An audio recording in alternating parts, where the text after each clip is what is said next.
in the price to earnings conundrum video, we encountered a situation where two different entrepreneurs bought an identical asset. In this case, it was a pizza parlor or pizzeria.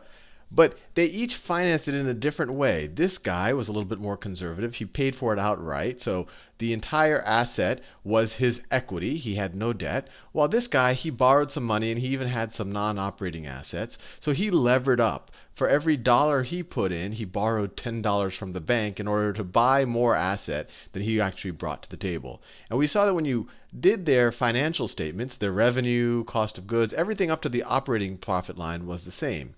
And that makes sense because if you remember the first introduction to income statement video, operating profit is really indicative of what the operating assets are generating. So in this case, it's what this purple area right here are generating. And you could also consider that the enterprise, what the enterprise is generating. And everything below the operating line, everything below the operating profit line, is either coming from non-operating assets. That would be the case of non-operating income.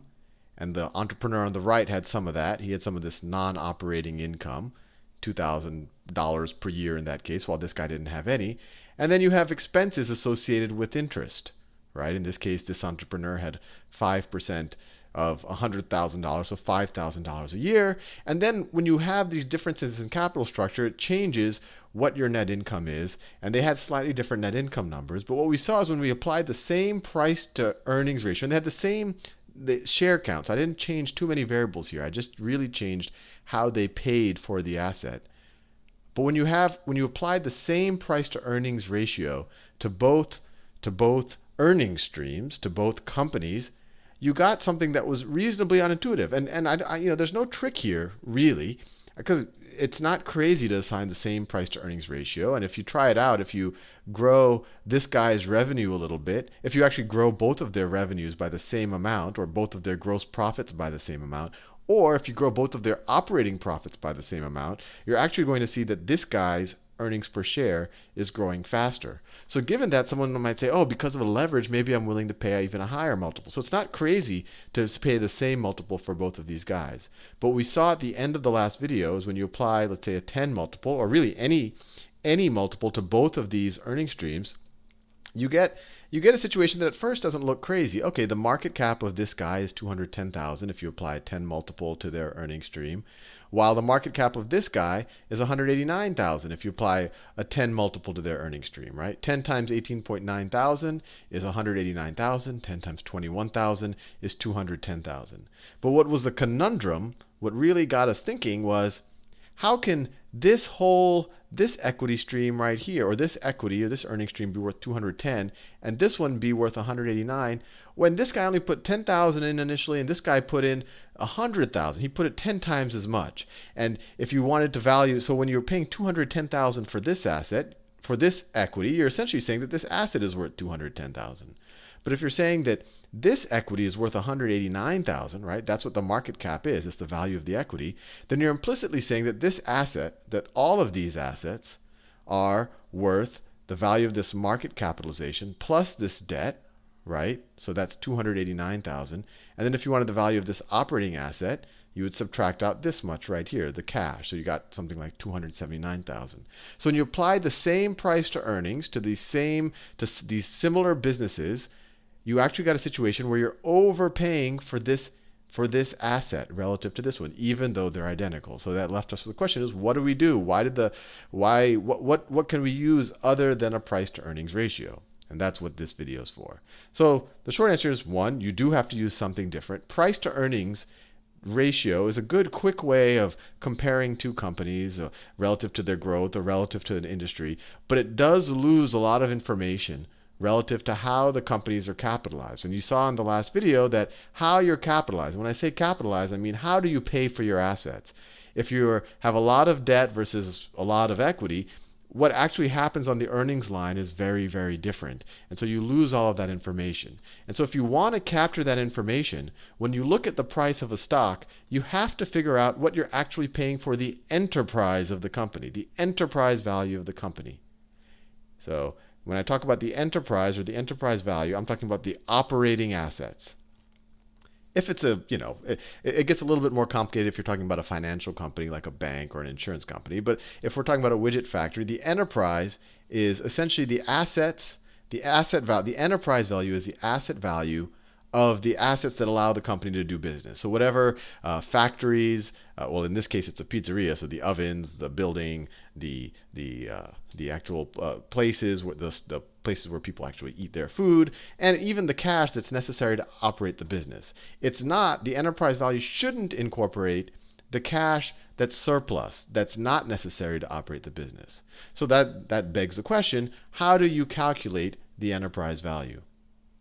So you could go backwards and you say, okay, for a given price, how much am I paying for an enterprise value? So let's say that this stock, let's say that company A, or this one, let's say that stock right now is trading at, let's say it's trading at 20, let's say it's trading at $20, while companies B, so this is the current price that you could buy it at. So it's the asking price in the market, is at $20, while this one is at, let's say it's at $10.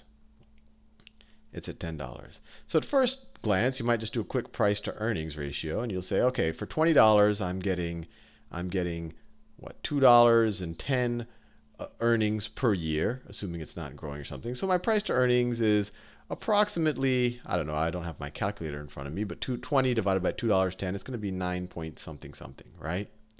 While this guy, for $10, I'm getting $1.89 of earnings per year. So what's 100 divided by 18? It's like, what is it, 5 or 6 times? It's going to be 5 point something.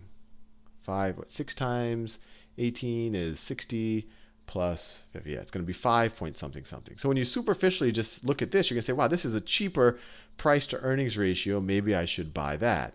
But what we saw in the last video is that price to earnings isn't a good relative valuation metric when two different companies are capitalized very differently. So what you want to do is instead back out what these prices imply about the enterprise value. So what does $20 imply about the enterprise value, and what does $10 imply? And how do you do that? Well, first, you say, what is the market cap? Market cap.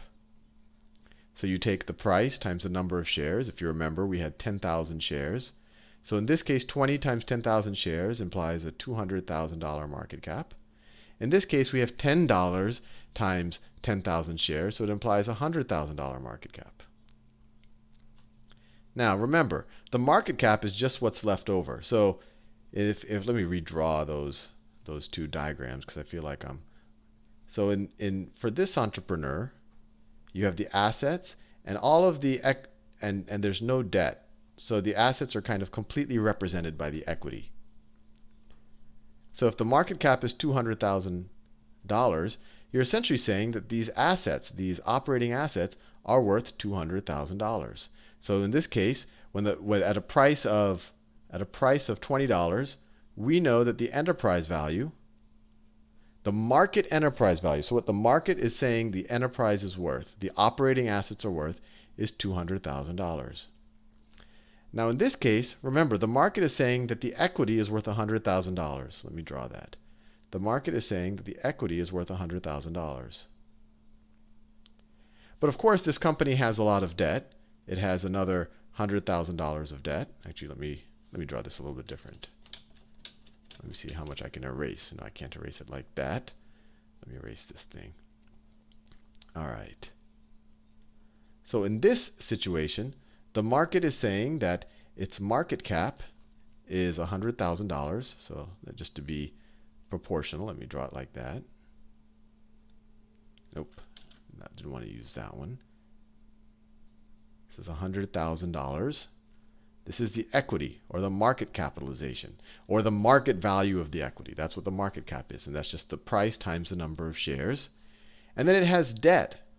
It has, if I remember correctly, it has $100,000 in it has $100,000 in debt. So we take $100,000, $100,000 in debt. $100,000. And so what is it saying about the assets? So the equity plus the debt or the liabilities is $200,000. So it's saying all of the assets are worth $200,000. $200,000. Right? This is all of the assets, $200,000. But what we need to do, we want to figure out the value of the enterprise, not just all of the assets. So if we remember, there were some of the assets that were actually operational and some were non-operational. So we had $10,000 of cash right there. So we have $10,000 of cash. So we have $10,000 of cash. So when this stock is trading at $10, it implies a market capitalization of $100,000. It implies that the liabilities plus equity is $200,000. So all of the assets are $200,000. But if we were to subtract out the cash or the non-operating assets, what's not necessary to operate the business, we get $190,000 of enterprise value. So in this case, they're saying that the enterprise value is $190,000. So in this case, when you looked at the price to earnings, you're like, wow, this is half as expensive as that. This is a great deal. Let me buy it. And I just happened to make up the numbers so that even when I did the enterprise value, still, but it's only 5% cheaper. Here it looks 50% cheaper. Here it looks 5% cheaper. And so it might be a little unintuitive of, to figure out the enterprise value, you take, and this will be the formula that you see in a lot of books. Enterprise value is equal to market cap plus debt minus cash. And you might be like, when I'm trying to value something, why should I add debt back? Debt is a negative thing. Shouldn't debt make my enterprise worth less? And why am I subtracting cash? Because cash is a positive thing. Shouldn't that make my enterprise value more? And the reason why, well, first you subtract cash and it really should be just cash that is not associated with the enterprise. And you'll see a lot of people do it in different ways. Some people will subtract out all cash with the argument that the company doesn't need to use any of it. But the real idea behind it is to kind of capture the assets that are actually generating the profits of the enterprise. And the profits of the enterprise are the operating profits. And the reason why you add debt is, think about it this way. If you wanted to buy out this company, if you wanted to buy, let's say from this company, you wanted to buy his assets at the market price, how would you do it? Well, you would have to pay what? You would have to maybe get $200,000, right? If you got $200,000, you could buy these guys off. You could pay them $100,000 and own that. And then you could buy the bank out, pay them $100,000. So you paid $200,000. You would own all of this, right? This would all be your equity. And then you would get a $10,000 back if you wanted to take this cash, right? So you would have essentially paid $200,000, which is the market cap plus the debt. That's what you would have had to do to buy out both of those, I guess you could say, stakeholders in the company. And then you would get back the cash. So you would have to pay net $190,000 to own this enterprise. And hopefully that makes a little bit more sense as why the enterprise value is actually described this way. Now, the one thing you might say, okay, Sal, you figured out how to calculate enterprise value from a share price, but what if I want to go the other way around? How do I figure out what a company's enterprise value should be and then figure out what its share price should be? Well, one metric, and there's two metrics. The most common metric that's used is EBITDA. EBITDA. I won't cover that now because it's a new term for you, but it means earnings before interest, taxes, depreciation, and amortization. And people look at something called an enterprise value to EBITDA ratio. And I'll do that in the next video. But what I like to do is just think about, okay, what are the real earnings from the enterprise? Well, that's the operating profit. That's the operating profit, right? And then you can apply a multiple to that based on what other companies are trading at or how fast it's growing. So let's say in this case, we're saying they're both generating $30,000 in operating profit per year. Let's say that I want to apply I want to apply a 5 multiple to its operating profits. So let's say I want to say that EV to operating profit, which I frankly think is a better metric than EV to EBITDA, and I'll cover EBITDA in a future video. Let's say that I think for this industry, it should be 5. Now let me say it should be 6. 6 times is a good multiple. So in both those cases, the operating profit was $30,000. So that means that EV should be $30,000 times 6, which is equal to $180,000. Now for the first guy, if the EV is $180,000, if I'm saying that this thing right here, the market value should be $180,000, then I'm implying that the equity should be worth $180,000, and there are 10,000 shares, right? So I would take that EV and I would say, well, all of that's equity. There's no cash there. There's no debt. So all of this is equity. So I would divide that by the shares. So I would say that the market cap for the first guy should be 180,000. And so the per share price, the price I'd be willing to pay is $18 because it had 10,000 shares, right? $18. Now let's take the second guy's situation. We both agree in both situations their enterprise value should be $180,000. This right here should be $180,000. But in this guy's case, what are the assets? The assets are the enterprise, 180 plus 10 plus 10K, right? This whole left-hand side is $190,000. And then the market, and then if you wanted to figure out the market cap, you would take this whole thing and then subtract out the debt to get the market cap, right? And then you would be left with this piece right here. That right there, right? You were just figuring out this whole distance, subtracting out this distance. So essentially you would say that the market cap